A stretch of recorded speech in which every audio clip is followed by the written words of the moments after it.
Hello, আসসালামু আলাইকুম সবাইকে। আজকে আমি আপনাদের সাথে আরেকটি রেসিপি শেয়ার করব। আজকে আমি ছোট চিংড়ি মাছ ভুনা করব। চিংড়ি মাছ ভুনা করার জন্য প্রথমে আমি কড়াইতে তেল দিয়ে গরম করে নিচ্ছি। তেল গরম হয়ে গেলে আমি পেঁয়াজ কুচি দিয়ে দিব। পেঁয়াজ কুচিগুলোকে বাদামি রং হওয়া পর্যন্ত আমি ভাজবো। দেখুন, নেড়ে ছেড়ে পেঁয়াজগুলোকে ব্রাউন কালার হওয়া পর্যন্ত ভেজে নিতে হবে। এরপর আমি দিয়ে দিচ্ছি সামান্য পরিমাণ পানি। হলুদ মরিচগুলোকে কষানোর জন্য আমি পরিমাণ মতো পানি দিয়ে দিয়েছি।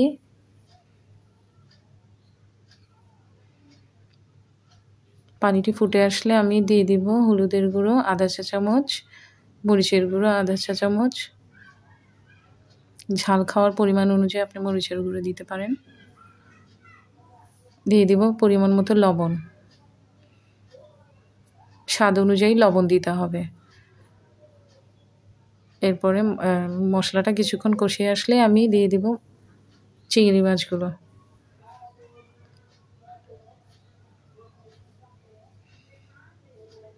চিংড়ি মাছগুলো এভাবে কষাতে হবে।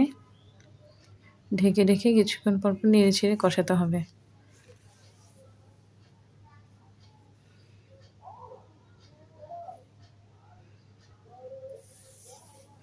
এই পর্যায়ে দিয়ে দিব আমি টমেটো কুচি আর ফালি করা কাঁচামরিচ দিয়ে আবার ঢেকে আমি মাছগুলোকে কষাবো।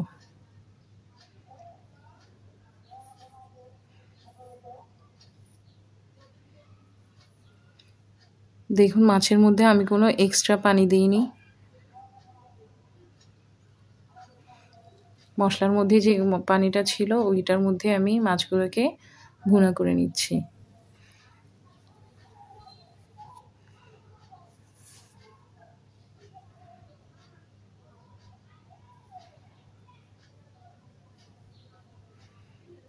এই রেসিপিতে আমি মাছগুলোকে একেবারেই লাল লাল করে ভুনা করব। একেবারে শেষের দিকে আমি ধনিয়া পাতা কুচি দিয়ে দিয়েছি।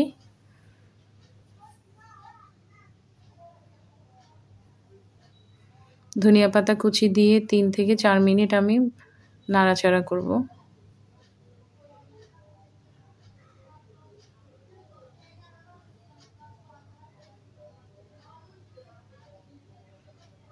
যে কোনো কিছু ফ্রাই করার ক্ষেত্রে নিচ থেকে উপরের দিকে তুলে যে কোনো জিনিসকে এভাবে উল্টে দিতে হয়, যাতে জিনিসগুলো আস্তে আস্তে থাকে। এই তো আমার রেসিপি তৈরি।